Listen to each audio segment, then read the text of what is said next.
ഗണപതി ഒരു കുസൃതിക്കുട്ടിയായിരുന്നു. അവൻ പല വികൃതികളിലും ഏർപ്പെടുമായിരുന്നു.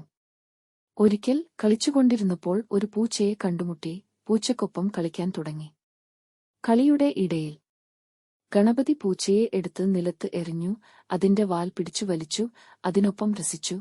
അതേസമയം പൂച്ച വേദന കൊണ്ട് മ്യാവൂ മ്യാവൂ പറയുന്നുണ്ടായിരുന്നു. ഗണപതി അത് ശ്രദ്ധിക്കാതെ തളരുന്നതുവരെ കളിച്ചു. പിന്നീട് വീട്ടിലേക്ക് മടങ്ങി.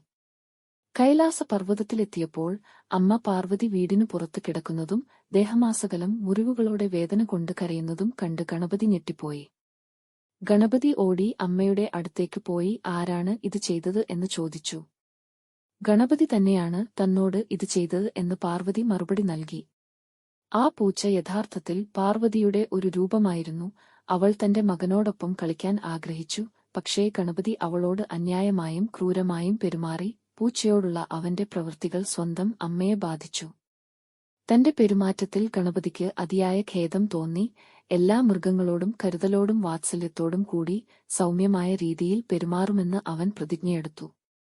നമ്മൾ കാണുന്ന ഓരോ ജീവിയിലും ആത്മാവ് ഉണ്ടെന്നതും ദൈവികതയുള്ളത് ആണെന്നും ഈ കഥ മുന്നോട്ടുവെക്കുന്നു. നമ്മൾ മറ്റുള്ളവരോട് എങ്ങനെ പെരുമാറുന്നുവോ അതിന്റെ ഫലം നമുക്ക് തിരികെ ലഭിക്കും. എല്ലാ ജീവികളോടും, ചെറിയവയായാലും നിസ്സാരമായവയായാലും, സ്നേഹത്തോടെ, കരുണയോടെ പെരുമാറണം എന്ന് ഈ കഥ നമ്മെ പഠിപ്പിക്കുന്നു.